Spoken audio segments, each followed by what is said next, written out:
Lectura del Santo Evangelio según San Lucas. Después que Jesús fue crucificado, el pueblo permanecía allí y miraba. Sus jefes, burlándose, decían: «Ha salvado a otros, que se salve a sí mismo, si es el Mesías de Dios, el elegido».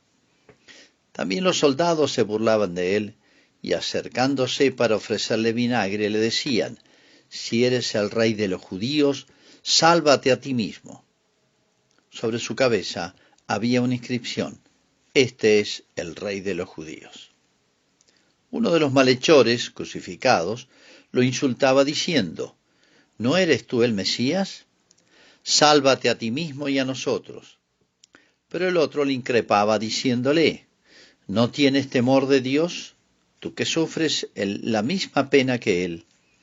Nosotros lo sufrimos justamente porque pagamos nuestras culpas, pero Él no ha hecho nada malo». Y decía: «Jesús, acuérdate de mí cuando llegues a tu reino». Él le respondió: «Yo te aseguro que hoy estarás conmigo en el paraíso». Es palabra del Señor.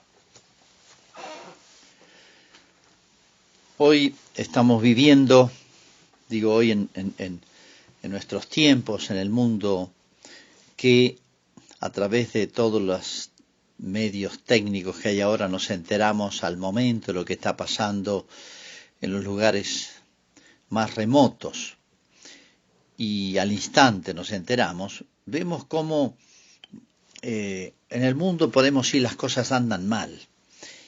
Y es más, hay muchos temas que se podrían tocar de cosas que no andan como corresponde, pero hay una que es como la central de todas.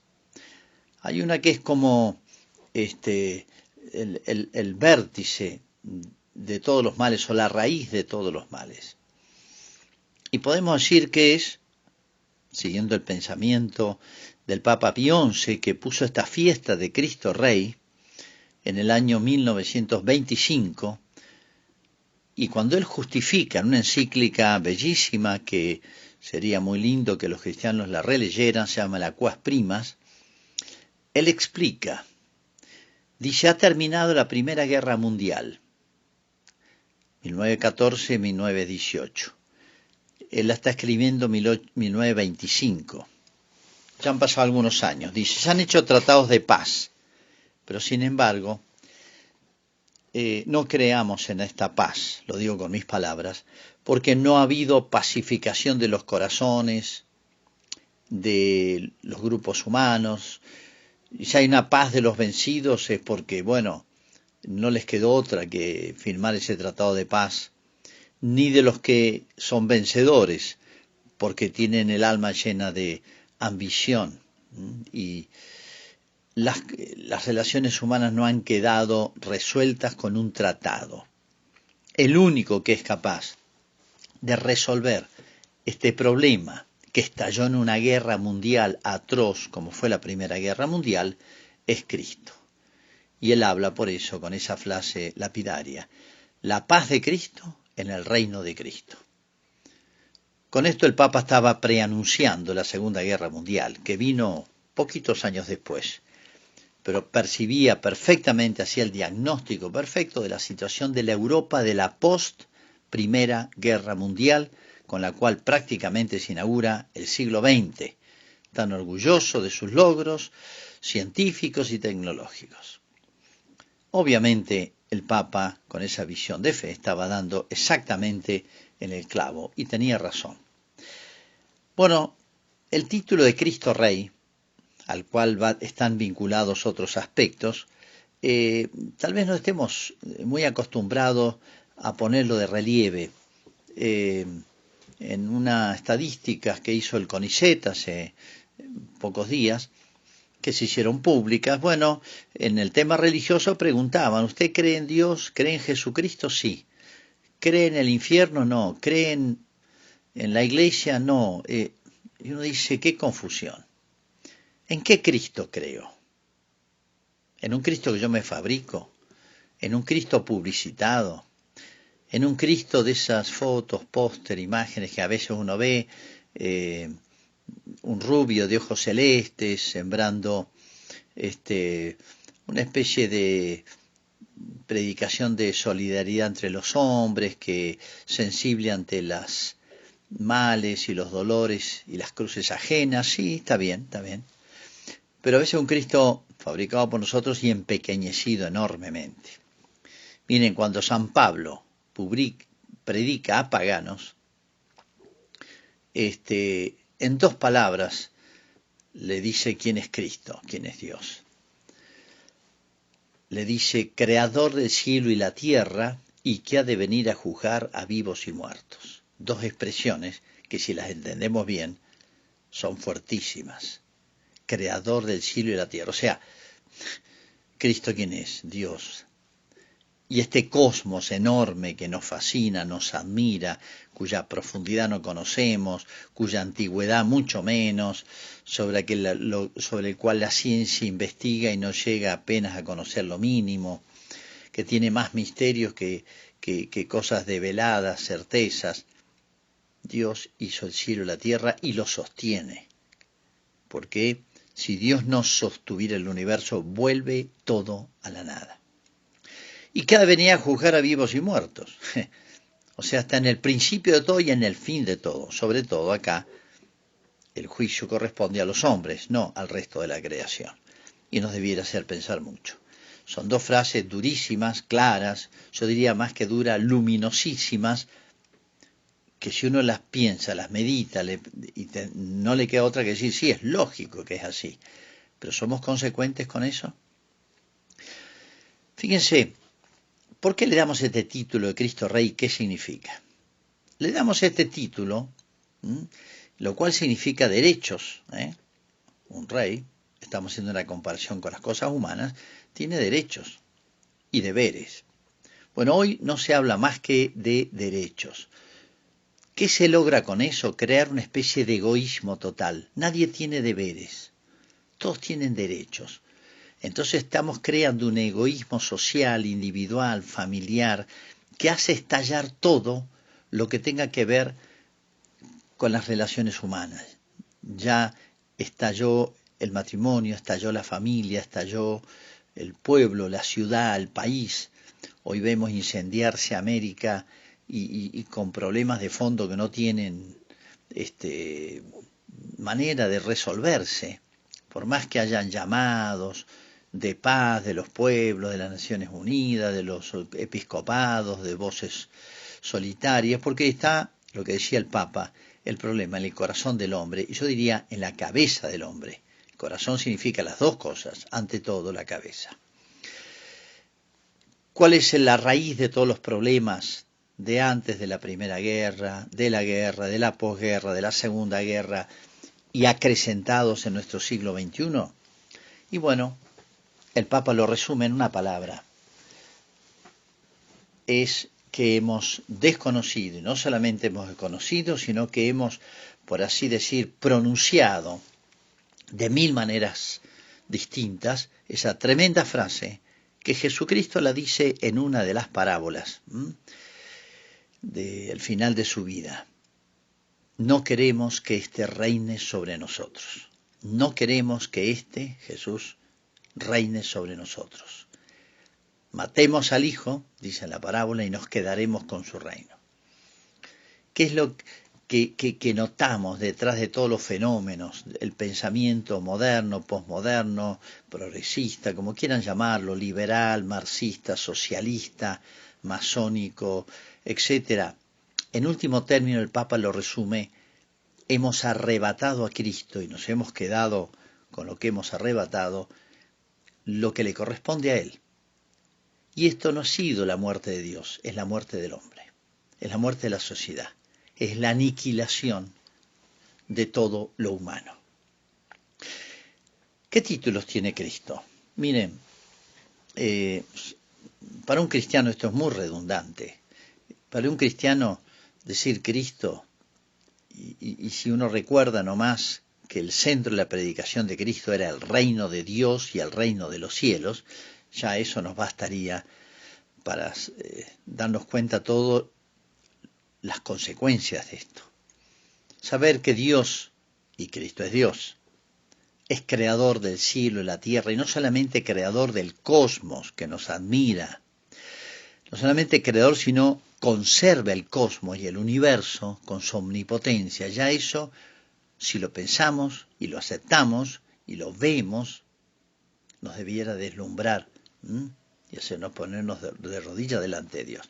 Pero parece que esto no basta, y por eso Cristo tuvo que venir personalmente, con figura humana, para decírnoslo personalmente. De mil maneras está dicho en la Escritura. Y San Pedro dice, y tiene la autoridad que sabemos que él tiene, dice, hemos sido comprados no con oro o plata, como se rescataban los esclavos en la antigüedad, sino con la preciosa sangre del Hijo de Dios, la preciosa sangre del Cordero, la preciosa sangre de Cristo.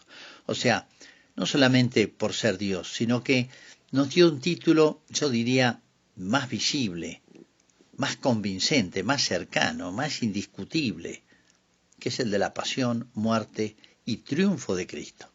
No es para Él ese triunfo, no es para Dios la creación, es para nosotros, es en beneficio nuestro. Y sin embargo, estamos viviendo una de las paradojas más impensables, absurdas, a las que nunca tenemos que acostumbrarnos. La criatura se ha rebelado contra el Creador. Los rescatados, los redimidos, que éramos prisioneros, estamos lamentando el rescate. Fíjense en la lectura que se hizo de la carta de los Colosenses hoy, que tiene tanto que ver, resume esto en un himno de San Pablo. ¿Qué dice San Pablo en Colosenses capítulo 1? Él nos libró, Jesús, ¿no?, del poder de las tinieblas y nos trasladó al reino de su Hijo, del Hijo de su amor, en quien tenemos la redención. Redención significa rescate, volver a comprarnos. Y continúa en ese himno hermosísimo. Él es imagen de Dios invisible, primogénito de toda la creación, el primero, de toda la creación del cosmos, porque en Él fueron creadas todas las cosas, los del cielo, de la tierra, visibles, invisibles, etcétera, tronos, dominaciones. Él existe con anterioridad a todo y todo tiene en Él su consistencia, todo se sostiene en Él. El universo vuelve a la nada, no solamente al desorden, al caos, sino vuelve a la nada si no lo sostiene Cristo, si no lo sostiene Dios. Él es también la cabeza del cuerpo de la iglesia. Recién hablaba del cosmos, ahora habla de la iglesia. Principio, primogénito entre los muertos, o sea, Él venció al mal, al demonio, nos rescató de la muerte eterna. Y en otro lugar dice, Él tiene las llaves de la puerta del abismo, o sea, del Hades, del infierno. En Él quiso reconciliar todas las cosas, volviendo a ponerle cabeza, recapitular, dice en otro lugar, pacificando todo mediante la sangre suya. Pacificando, esa palabra que decía el Papa, la paz de Cristo en el reino de Cristo.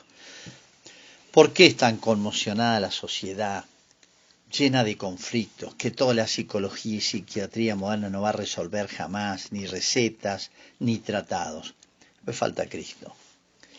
Falta Cristo, que por así decir, vamos a desglosarlo en 3 puntos muy rápidamente, porque, bueno, yo diría que son muy obvios, pero lo más obvio, lo más evidente, hoy se hace oscuro.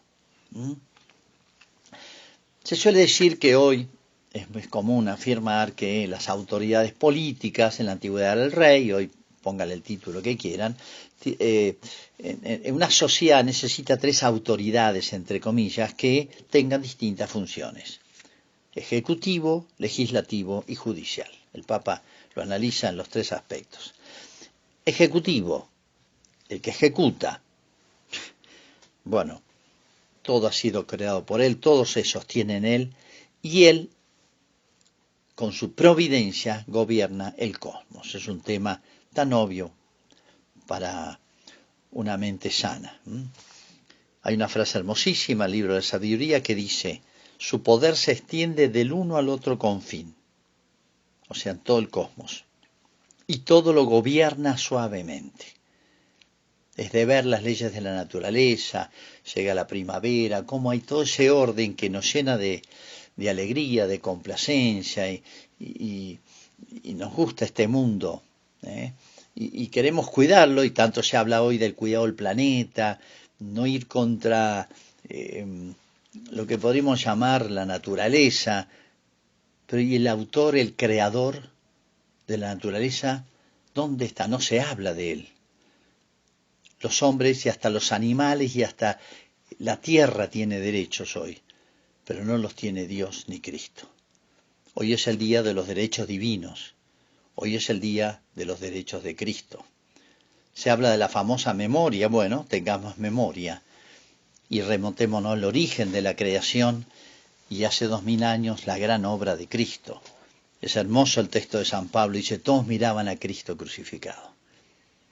Todos miraban a Cristo crucificado. Para bien o mal de ellos, amigos y enemigos, pero Cristo divide los hombres. Ejecutivo, porque Él gobierna, ejecuta y lo hace bien. Dios tiene derecho, decía, y no podría animarme a decir que tiene deberes. En el sentido, Él mismo se obligó por amor a nosotros. Con nosotros no tiene obligaciones, es todo gratuito, es todo don, pero todo lo hace bien y hace salir el sol sobre buenos y malos, llover sobre justos e injustos. Nunca olvidemos esa inmensa realidad. Legislativo, la ley de Dios. ¿Qué es la ley de Dios? Lo que ha puesto en la naturaleza de las cosas, que nos admira en el cosmos, y el hombre va descubriendo las leyes físicas, las leyes de la naturaleza. Bueno, ha puesto una ley en el corazón del hombre. Con esta diferencia, la piedra no piensa si voy a caer o no hacia el centro de atracción de la tierra. La planta en primavera no piensa, voy a ver si este año florezco, doy flores y frutos. Lo hace, por así decir, por una ley de la naturaleza, igual que el animal por una ley del instinto. No es libre. Pero el hombre puede conocer la ley y seguirla o resistirse a ella. Pero el que pone la ley en el hombre y en toda la creación es el creador. Pues son dos cosas inseparables, crear y crear algo, darle una naturaleza, un ser. ¿Y qué es la ley natural? La ley natural es esa naturaleza creada en sus inclinaciones, lo que le conviene y lo que no le conviene, lo que le hace bien y lo que le hace mal. Toda ley humana, porque el hombre debe poner leyes, debe someterse, debe estar de acuerdo, debe ser acorde, debe ser una expresión de esa ley divina. Y eso sería el bien del hombre, porque si hay alguien que entiende de lo humano, es Cristo, es Dios. Legislativo, legisla, y legisla a su modo, y de una manera hermosísima, porque nos da la libertad con la inteligencia de conocer la ley y cumplirla. Yo diría judicial, que es uno de los aspectos más desconocidos de Cristo. Cristo es el juez y va a tener la última palabra. ¿Cuántos tribunales humanos? ¿Cuántas personas? ¿Con qué libertad se hacen juicios, se juzga? La prensa se siente dueña de sentenciar como si fuera un tribunal judicial. Quién es bueno y quién es malo lo decide, o lo deciden centros de poder, centros de influjo, nacionales, locales, internacionales, centros de poder, pero miren, la última palabra la tiene Cristo. Como vimos el domingo pasado, Él va a venir a juzgar a las naciones con justicia. Él juzgará las naciones con justicia. Con justicia, no se preocupen, pero atenti, Él juzgará a todas las naciones. La última palabra la tendrá Él. Y acá, un tema que, bueno, ya lo hemos aparecido, sobre todo el domingo pasado, Él pondrá a su derecha y a su izquierda. A su derecha, venid benditos de mi Padre a tomar posesión del reino. ¿Para quién? Para los que reconocieron su soberanía. Llámenlo rey, llámenlo con el título que quieran. Lo que interesa es el hecho, la realidad. Y a los otros dirá, apartados de mí, malditos al fuego eterno. Y ahí comienza el para siempre, para siempre, para siempre. Porque ¿quién se atreverá a cuestionar una sentencia de Dios, del Hijo de Dios, que aparecerá en su gloria y en su majestad. Tremendo pensar esto, cómo lo ha olvidado el mundo moderno. Ahora, yo me he preguntado mucho por qué. ¿Por qué se olvida esto? ¿Qué ha pasado en nosotros? Miren, uno se extraña y no se extraña. Digo que no se extraña porque ha pasado tantas veces en la historia y en la vida de Cristo. Miren si dio pruebas Jesús, personalmente, visiblemente. Evidente y obvio era lo que él hacía para deslumbrarnos. Y sin embargo, despertó no solamente la envidia, por lo cual lo entregaron a Cristo, sino produjo, o no sé si lo produjo, si es correcta la frase, pero se dio ese fenómeno que se da en los seres humanos, que es la ceguera. Tener algo evidente que se ve delante y no verlo. Cristo hablaba de la ceguera o de la dureza de corazón. Así que no nos extrañe que vuelva a pasar muchas veces en la historia, y es lo que estamos viendo. Pero yo digo, en estos 4 puntos entraría la incomprensión de estas verdades gigantescas. Dejarle a Dios ser Dios. Los gobernantes se quejan de la no gobernabilidad. Déjenme gobernar. Es un término que acuñado por justamente ante todos los conflictos sociales que desconocen su autoridad o le hacen imposible aplicar un plan de gobierno. Si hay alguien que puede quejarse de la ingobernabilidad, es Dios. Dejemos a Dios ser Dios. Dejemos a Cristo, ser Rey, gobernar, no para bien de Él. Él no quiere aplastar las naciones, Él quiere llevarlas al reino eterno. Yo decía que encuentro 4 dificultades, 4 ideas que se han ido, eran semillas hace siglos y hoy son un bosque. Esas 4 ideas que han hecho daño y han oscurecido las mentes, para que lo piensen, lo mediten, son estas. En primer lugar, lo que podemos llamar el laicismo. La palabra no es mía, es del Papa Pío XI. La peste de nuestros siglos lo llama. ¿En qué consiste el laicismo? Esto que difundió antes de la Revolución Francesa todo el pensamiento que llamó ilustrado. La Revolución Francesa fue la eclosión de estas ideas que después se impusieron en el mundo y llegaron a nuestra patria. Y en nuestra patria vamos a ver los nombres para que nos ubiquemos. La implementaron varios presidentes cuyos nombres son muy claros. Mitre, Sarmiento, Roca y Juárez Celman, por decir los 4 nombres más notables. Pensaron haber cumplido una gran misión, hacer de la patria naciente, desgarrada por las guerras civiles, definitivamente una patria sin Dios. Eliminar a Dios de la educación, de los cementerios, de la vida pública, de la sociedad. Lo presentaban imitando a Europa como un gran adelanto. Segundo lugar, el concepto de libertad como un absoluto. Miren, Cristo definió la libertad. Conoceréis la verdad y la verdad os hará libres. La planta y la piedra no son libres de caer o reverdecer en primavera. No pueden decidirlo, nosotros sí. Entonces, ¿qué es la libertad? Que merece el nombre verdadero de libertad. Es conocer la verdad con nuestra inteligencia que Dios nos dio y voluntariamente seguirla, por así decir, por propia iniciativa, por motor propio, no por obligación, no por castigos, no por premios, sino porque es bueno esto. Hoy la libertad se ha convertido en absoluto, es autonomía, es hacer lo que quiero y ha llegado a límites absurdos, locos. Sobre todo hoy, para poner un ejemplo muy del día, la ideología del género. Yo construyo todo. Han visto que hoy la palabra construir está en todos los temas transversalmente de la sociedad. Hay que construir ciudadanía, hay que construir el sexo, hay que construir identidad, hay que construir. Todo se construye. Pero el hombre tiene tanto poder, eso es propio de Dios, ¿no? Hay una palabra horrible también que apareció mucho en ámbitos feministas, que es empoderarse, o entre los políticos, espacios de poder. Fíjense, todo es poder, dominio. pero el hombre está hecho para cosas más nobles. Es conocer la verdad y seguirla, preocuparse por el bien común, mucho mejor, y ser respetuosos del bien con mayúscula, que se llama Dios, que se llama Cristo. ¿Cómo nos engaña este moderno concepto de libertad? ¿Y cómo nos destruye? En tercer lugar, reducir la religión católica a una religión más y a una cosa subjetiva. O sea, tu religión, tu subjetividad, pero no tiene ningún asidero en la realidad exterior, objetiva.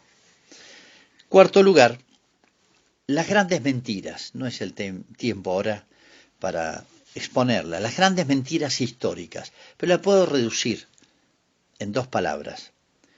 Esto que fue un lema de la masonería hace 200 años. Y se ha difundido y uno la vuelve a escuchar casi igual. La religión católica, la Iglesia es responsable del atraso y la infelicidad de los pueblos. Es una frase acuñada y exprofeso, difundida como si fuese un lema histórico. Y es una gran mentira. Si algo queda de sano en Occidente, en Europa, en América, es herencia del Evangelio, es herencia cristiana, es herencia de Cristo. Reduciendo la verdad, olvidando grandes hechos históricos nacidos del Evangelio, grandes logros para bien del hombre, bueno, el hombre moderno, ignorante, con una historia deformada, ignorada, olvidada, es fácil que lo convenzan de esta rebeldía del hombre, le quiere dar legitimidad a esta rebeldía del hombre contra Dios, porque no es que lo ignore a Dios, el hombre se ha declarado en guerra revolucionaria contra Dios. Esto no puede durar mucho. La experiencia histórica enseña que cuando se cae, se precipita el hombre hacia abajo, va como en movimiento acelerado. El hombre o mejora, y nos cuesta mejorar, nos cuesta crecer individualmente o como nación. Es más difícil predicar la virtud que predicar las inclinaciones o vicios capitales. Qué fácil es despertar el resentimiento en una sociedad, en una clase social. Qué fácil es despertar la soberbia. Qué fácil es despertar la avaricia. Qué fácil es despertar la lujuria, la gula en toda su forma. Qué fácil es despertar los vicios capitales. Pero después nos tenemos que atener a las consecuencias. ¿Cómo nos cuesta levantarnos personalmente, levantar una familia, un pueblo, una cultura, una civilización? ¿Cómo nos cuesta? Y sin Cristo es imposible. Pero con Cristo es posible. Bueno, termino recordando una anécdota, podría contar tantas historias, de este reconocimiento de Cristo hasta la muerte, en la guerra de los cristeros, en la guerra de España. Pero cuento este episodio de la Revolución Francesa. Ese odio a Cristo se difundió y bueno, cada uno hacía lo suyo, ¿no? Una persona se le ocurre subir hasta la cúspide de la Catedral de Lyon para echar abajo una imagen enorme de Cristo Rey, allá como a 15 metros de altura. Me acuerdo que el que me explicaba esto me decía, mire, donde usted está parado, acá abajo es donde cayó esa persona que forcejeó para voltear a Cristo Rey y destruirlo contra el piso, acabó ocurriendo lo contrario. Él se cayó y se mató, se estampó aquí contra el piso donde usted está. Y Cristo Rey es el que sigue y usted puede ver arriba en la cúspide de la catedral. Es toda una figura del mundo moderno. Es una figura, por así decir, muy paradigmática, significativa, de todos estos intentos de querer eliminar a Cristo de la sociedad y querer construir una cultura, una civilización, adelanto, felicidad, sin Cristo y contra Cristo, está destinado al fracaso. Y jamás nadie podrá alegar algún título, ninguna organización nacional ni internacional, ni las Naciones Unidas, ni el Fondo Monetario Internacional, ni el Banco Mundial, ni todas las asociaciones que se puedan hacer podrá alegar un título por encima del que tiene Cristo para bien de toda la sociedad.